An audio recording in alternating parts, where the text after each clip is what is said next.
जय हिंद। नमस्कार साथियों, कैसे हैं आप सभी लोग। उम्मीद करते हैं कि आप सभी लोग अच्छे होंगे और आप सभी लोग की तैयारी जो है बिल्कुल ही अच्छी तरीके से चल रही होगी।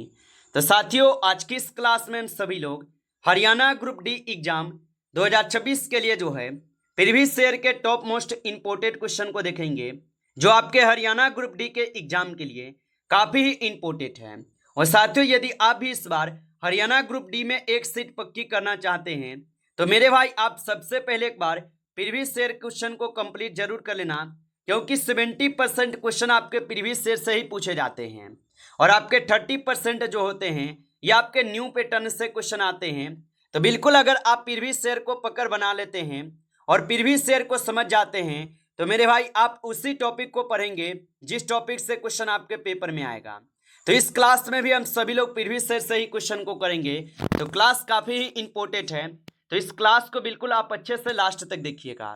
तो चलिए क्लास को हम स्टार्ट करते हैं। देखिएगा, पहला क्वेश्चन है आपसे यहाँ पे, हरियाणा के किस जिले में अग्रोहा धाम स्थित है। चलिए बताइए। ये सभी क्वेश्चन काफ़ी इंपॉर्टेंट और चुनिंदे क्वेश्चन हैं जो कि आपके एग्जाम में 100% आपको यहाँ से क्वेश्चन आपको पूछे जाएंगे। और बताइए कि हरियाणा के किस जिले में अग्रोहा धाम स्थित होगा। तो ये आपके स्थित है हिसार में। ऑप्शन ए यहाँ पे सही जवाब है, हिसार में होगा। चलिए अगला प्रश्न यहाँ पे है कि अग्रोहा का संबंध किस ऐतिहासिक पौराणिक व्यक्तित्व से जोड़ा जाता है। तो अग्रोहा का संबंध किस ऐतिहासिक पौराणिक व्यक्तित्व से जोड़ा जाता है। तो यहाँ पे आप सभी लोग का महाराजा अग्रसेन हो जाएगा। ऑप्शन ए करेंगे सही जवाब, महाराजा अग्रसेन होगा। चलिए अगला प्रश्न देखेंगे कि बरखल झील किस प्रकार की झील के रूप में जो है ना विकसित की गई थी। तो बरखल झील किस प्रकार की झील के रूप में विकसित की गई। तो ये किए गए हैं कृत्रिम झील के रूप में। ऑप्शन यहाँ पे आपका 20 सही जवाब है, कृत्रिम झील। चलिए अगला प्रश्न यहाँ पे देखेंगे आप, और प्रश्न है कि हरियाणा का कौन सा जिला साइबर सिटी के नाम से अंतर्राष्ट्रीय स्तर पर जाना जाता है। तो हरियाणा का कौन सा जिला साइबर सिटी के नाम से अंतर्राष्ट्रीय स्तर पर जाना जाता है। तो यहाँ पे गुरुग्राम होगा। ऑप्शन ए सही जवाब है, गुरुग्राम होगा। चलिए अगला प्रश्न यहाँ पे है, हरियाणा के किस जिले में छछरौली ऐतिहासिक रूप से महत्वपूर्ण क्षेत्र है। तो ये हो जाएंगे आपके यमुनानगर के। ऑप्शन ए यहाँ पे सही जवाब है, यमुनानगर। चलिए अगला प्रश्न यहाँ पे देखेंगे कि कालेसर राष्ट्रीय उद्यान हरियाणा के किस जिले में स्थित है। तो कालेसर राष्ट्रीय उद्यान हरियाणा के किस जिले में स्थित है। तो याद रखेंगे ये स्थित हो जाएंगे कहाँ पे। तो ये आपके यमुनानगर में है। ऑप्शन ए सही जवाब है, यमुनानगर में। चलिए अगला प्रश्न देखेंगे कि हरियाणा की कौन सी पर्वत श्रेणी राज्य के दक्षिणी भाग में पाई जाती है। तो हरियाणा की कौन सी पर्वत श्रेणी राज्य के दक्षिणी भाग में पाई जाती है। तो यहाँ पे आप सभी लोग का अरावली होगा। ऑप्शन ए सही जवाब है, अरावली है।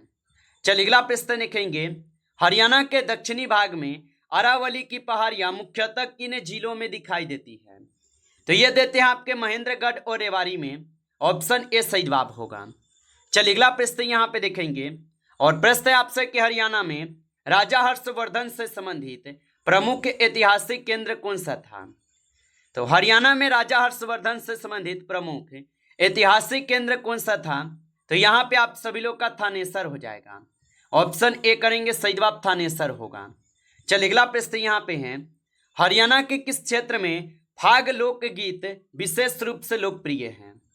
तो हरियाणा के किस क्षेत्र में फाग लोकगीत विशेष रूप से लोकप्रिय होगा। तो यहाँ पे आप सभी लोग का ब्रज से प्रभावित दक्षिणी क्षेत्र होगा। ऑप्शन ए सही जवाब है। चलिए अगला प्रश्न यहाँ पे है, भारतीय संविधान का अनुच्छेद 14 किस सिद्धांत से संबंधित है। तो भारतीय संविधान का अनुच्छेद 14 किस सिद्धांत से संबंधित होगा। तो ये हो जाएंगे आपके किससे। तो कानून के समक्ष समानता से हो जाएगा। ऑप्शन यहाँ पे 20 सही जवाब है। चलिए अगला प्रश्न देखेंगे कि अनुच्छेद 21 मुख्यतः जो ये किससे संबंधित है। तो अनुच्छेद 21 जो है ये जीवन और व्यक्तिगत स्वतंत्रता के संरक्षण से संबंधित होगा। ऑप्शन यहाँ पे आप सभी लोग का जो है 20 सही जवाब है। चलिए अगला प्रश्न यहाँ पे देखेंगे आप, भारतीय संविधान में शिक्षा का अधिकार किस अनुच्छेद के अंतर्गत है। तो याद रखेंगे भारतीय संविधान में शिक्षा का अधिकार किस अनुच्छेद के अंतर्गत है। तो ये आपके अनुच्छेद 21A के अंतर्गत होगा। ऑप्शन आपका 20 सही जवाब होगा। चलिए अगला प्रश्न यहाँ पे है, भारत में दल बदल विरोधी कानून किस अनुसूची में है? तो भारत में दल बदल विरोधी कानून किस अनुसूची में है? तो ये 10वीं अनुसूची में होगा। ऑप्शन यहाँ पे सी सही जवाब है। चलिए अगला प्रश्न है कि दल बदल विरोधी कानून किस संविधान संशोधन द्वारा जो है जोड़ा गया था? तो दल बदल विरोधी कानून किस संविधान संशोधन द्वारा जोड़े गए? तो ये जोड़े गए हैं 52वां संविधान संशोधन के द्वारा। ऑप्शन यहाँ पे सी सही जवाब है। चलिए अगला प्रश्न है, भारत में मतदान की न्यूनतम आयु 21 वर्ष से घटाकर 18 वर्ष के संशोधन द्वारा जो की गई है? तो ये किए गए आपके 61वां संविधान संशोधन द्वारा। ऑप्शन यहाँ पे आपका बी जो है सही जवाब होगा। आप अच्छे से इनको याद रखेंगे। चलिए अगला प्रश्न यहाँ पे है कि लोक लेखा समिति मुख्यतः किसकी रिपोर्ट की जांच करती है? तो लोक लेखा समिति मुख्यतः किसकी रिपोर्ट की जांच करती है? तो ये करते हैं आप सभी लोग के CAG के। ऑप्शन यहाँ पे 20 सही जवाब है, CAG होगा। चलिए अगला प्रश्न यहाँ पे है, भारत का पहला उपग्रह जो है कौन सा था? तो भारत का पहला उपग्रह कौन सा था? तो आर्यभट्ट जो ये भारत का पहला उपग्रह था। ऑप्शन 20 सही जवाब है।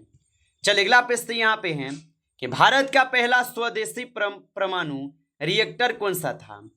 तो भारत का पहला स्वदेशी परमाणु रिएक्टर कौन सा था? तो यहाँ पे आपके अप्सरा हो जाएगा। ऑप्शन ए सही जवाब है, अप्सरा होगा। चलिए अगला प्रश्न यहाँ पे है कि श्वेत क्रांति का जो संबंध है ये किससे है? तो श्वेत क्रांति का संबंध जो है किससे हो जाएगा? तो श्वेत क्रांति का संबंध जो है दुग्ध उत्पादन से होगा। ऑप्शन यहाँ पे आपका 20 सही जवाब होगा। चलिए अगला प्रश्न यहाँ पे आप देखेंगे कि न्यूटन के द्वितीय नियम के अनुसार बल किसके जो है बराबर होता है? तो न्यूटन के द्वितीय नियम के अनुसार बल किसके बराबर होते हैं? तो ये आपके द्रव्यमान गुने त्वरण के होते हैं। ऑप्शन ए यहाँ पे सही जवाब है, द्रव्यमान और त्वरण होगा। चलिए अगला प्रश्न यहाँ पे देखेंगे, यदि किसी वस्तु का द्रव्यमान दोगुना और वेग आधा कर दिया जाए तो उसका संवेग क्या होगा? चलिए बताइए। और मेरे भाई आप अभी तक इस क्लास को लाइक नहीं किए हैं तो इस क्लास को एक बार लाइक कर लेंगे, और नए जुड़े हैं आप इस चैनल पे तो चैनल को सब्सक्राइब करके ऑल नोटिफिकेशन को ऑल पे दबा के जुड़ जाइए, जिससे कि जब भी कोई नई क्लास हो सबसे पहले क्लास का नोटिफिकेशन जो है आपके पास पहुंच सके। तो आप इस चैनल को सब्सक्राइब कर लीजिएगा और बताइएगा आप यहाँ पे, यदि किसी वस्तु का द्रव्यमान दोगुना और वेग आधा कर दिया जाए तो उसका जो है संवेग क्या होगा? तो इसका संवेग समान रहेगा। ऑप्शन यहाँ पे जो है सी सही जवाब है, समान रहेगा। चलिए अगला प्रश्न यहाँ पे देखेंगे कि किसी तरल में गहराई बढ़ने के साथ जो है दाब डैश होगा। तो किसी तरल में गहराई बढ़ने के साथ दाब जो है ये बढ़ता है। ऑप्शन यहाँ पे 20 सही जवाब होगा, बढ़ता है। चलिए अगला प्रश्न यहाँ पे देखेंगे कि ट्रांसफार्मर किस धारा के साथ जो है कार्य करता है? तो ट्रांसफार्मर किस धारा के साथ कार्य करते हैं? तो ये आपके प्रत्यावर्ती धारा के साथ कार्य करते हैं। ऑप्शन आपका 20 सही जवाब होगा। चलिए अगला प्रश्न यहाँ पे देखेंगे कि विद्युत फ्यूज तार में सामान्यतः किस गुण का होना आवश्यक है? तो विद्युत फ्यूज तार में सामान्यतः किस गुण का होना आवश्यक है? तो ये आप बताएंगे निम्न गलनांक का होना जो है ये आवश्यक है। ऑप्शन यहाँ पे जो है 20 सही जवाब होगा, आप अच्छे से याद रखेंगे। चलिए अगला प्रश्न है कि अम्ल का स्वाद सामान्यतः कैसा होता है? तो अम्ल का स्वाद सामान्यतः खट्टा होते हैं। ऑप्शन यहाँ पे सी सही जवाब है, खट्टा होते हैं। चलिए अगला प्रश्न यहाँ पे देखेंगे कि सोडियम को मिट्टी के तेल में क्यों जो है रखा जाता है? तो सोडियम को मिट्टी के तेल में क्यों रखे जाते हैं? तो इसे रखते हैं किस लिए?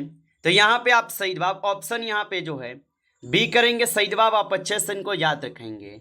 चलिए अगला प्रश्न है कि प्रकाश संश्लेषण में क्लोरोफिल का प्रमुख कार्य क्या है? तो प्रकाश संश्लेषण में क्लोरोफिल का प्रमुख कार्य क्या होगा? तो इसका प्रमुख कार्य होता है प्रकाश ऊर्जा को अवशोषित करना। ऑप्शन यहाँ पे जो है 20 सही जवाब है। चलिए अगला प्रश्न यहाँ पे है, मानव हृदय में कितने कक्ष होते हैं? तो मानव हृदय में कुल 4 कक्ष होते हैं। ऑप्शन यहाँ पे सी सही जवाब होगा। चलिए अगला प्रश्न है कि रक्त का थक्का जमाने में कौन सा यहाँ पे घटक प्रमुख भूमिका निभाता है? चलिए बताइए। तो रक्त का थक्का जमाने में कौन सा घटक प्रमुख भूमिका निभाता है? तो यहाँ पे आपके प्लेटलेट्स हो जाएंगे। ऑप्शन 20 सही जवाब है। चलिए अगला प्रश्न यहाँ पे है कि विद्यालय का सही जो है ना संधि विच्छेद क्या है। चलिए बताइए, तो विद्यालय का सही संधि विच्छेद क्या होगा। तो विद्यालय का सही संधि विच्छेद होता है विद्या जोड़ आलय। ऑप्शन ए यहाँ पे सही जवाब है, विद्या जोड़ आलय होगा। चलिए अगला प्रश्न यहाँ पे देखेंगे कि सज्जन में कौन सी संधि है। चलिए बताइए, तो सज्जन में कौन सी संधि हो जाएंगे। तो सज्जन में आप सभी लोग का व्यंजन संधि होते हैं। ऑप्शन यहाँ पे बी सही जवाब है, व्यंजन संधि होते हैं। चलिए अगला प्रश्न है कि नीलकंठ का विग्रह नीला है, कंठ जिसका करने पर कौन सा समास होगा। तो नीलकंठ का विग्रह नीला है, कंठ जिसका करने पर कौन सा समास होगा। तो इसमें हो जाएंगे आप सभी लोग का बहुब्रीहि समास। ऑप्शन यहाँ पे आपका बी सही जवाब है, बहुब्रीहि समास होगा। चलिए अगला प्रश्न यहाँ पे है कि गृह प्रवेश में कौन सा समास है। तो गृह प्रवेश में जो है यहाँ पे तत्पुरुष समास हो जाएगा। ऑप्शन यहाँ पे आपका बी सही जवाब है, तत्पुरुष समास होगा। चलिए अगला प्रश्न यहाँ पे है कि पंचवटी में कौन सा समास है। तो पंचवटी में कौन सा समास है। तो पंचवटी में द्विगु समास होता है। ऑप्शन ए सही जवाब है, द्विगु समास होगा। चलिए अगला प्रश्न यहाँ पे है कि अत्याचार में उपसर्ग कौन सा है। तो अत्याचार में उपसर्ग जो है अति हो जाएगा। ऑप्शन ए सही जवाब है, अति जो है ये उपसर्ग है। चलिए अगला प्रश्न है कि परिक्रमा शब्द में उपसर्ग कौन सा है। तो परिक्रमा शब्द में उपसर्ग होता है परि। ऑप्शन यहाँ पे जो है बी सही जवाब है, परि होता है। चलिए अगला प्रश्न यहाँ पे देखेंगे यहाँ पे 38 कि माँ ने बच्चों को दूध पिलाया।